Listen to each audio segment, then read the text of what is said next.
नमस्कार। कभी सोचा है कि कपड़े क्या वो सिर्फ धागों का एक जाल होते हैं या फिर अपने गुजरे हुए वक्त की कहानियां भी सुनाते हैं? आज हम भारत के इतिहास को तीन बहुत ही खास पहनावों के जरिए समझने की कोशिश करेंगे।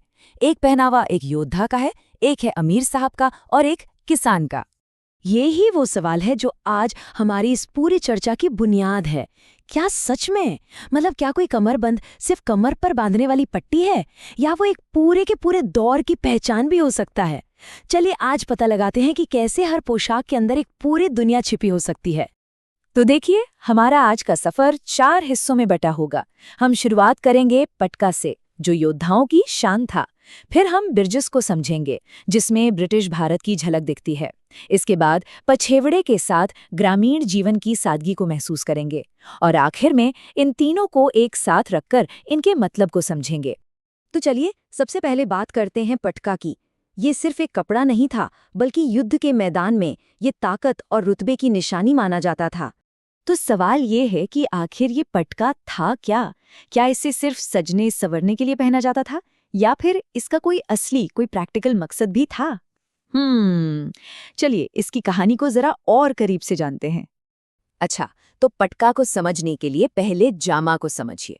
जामा उस दौर में पहने जाने वाला एक लंबा कोट जैसा परिधान था और पटका उसी जामे के ऊपर कमर पर कसकर बांधा जाने वाला एक खूबसूरत कमरबंद था। ये पूरे लिबास में एक शाही अंदाज ला देता था। लेकिन रुकिए, इसकी खूबसूरती ही सब कुछ नहीं थी।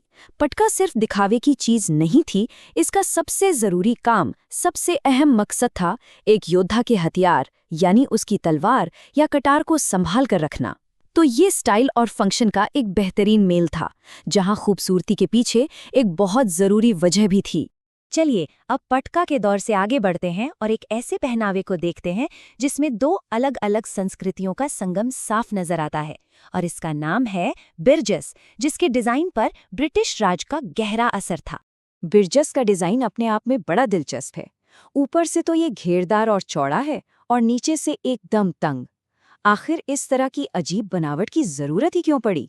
ये चलन में आया कैसे? इसका जवाब उस दौर के बदलते हुए समाज और राजनीति में छिपा है। वजह सीधी सी थी, ब्रिटिश राज का असर।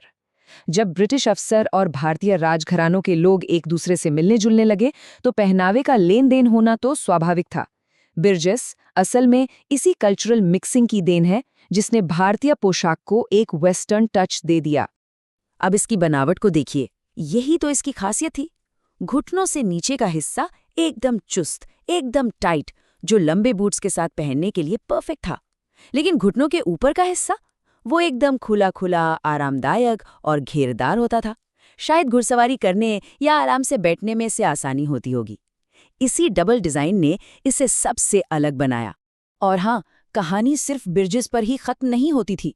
इसे आमतौर पर एक ऊनी कोट के साथ पहना जाता था, जिस पर लेदर के पैच लगे होते थे और सिर पर होती थी एक मोटी हैट। ये पूरा का पूरा लुक उस दौर के अमीर और असरदार लोगों की एक खास पहचान बन गया था। तो योद्धाओं और अमीरों की दुनिया से निकलकर अब हम चलते हैं ग्रामीण भारत की तरफ। यहाँ के पहनावे बहुत सादे थे, लेकिन जिंदगी के लिए बहुत जरूरी भी। चलिए अब बात करते हैं पछेवड़े की। जरा सोचिए, जब किसान तपती धूप या कांपते ठंड में खेतों में पसीना बहाता था, तो उसका पहनावा क्या होता होगा? यहाँ फैशन से ज्यादा जरूरतें मायने रखती थी। तो आखिर वो क्या पहनते थे? इसका जवाब है पछेवड़े। कुछ इलाकों में इसे घोगी भी कहते हैं। ये एक मोटा ओढ़ने वाला कपड़ा था जो किसानों के लिए कवच की तरह काम करता था।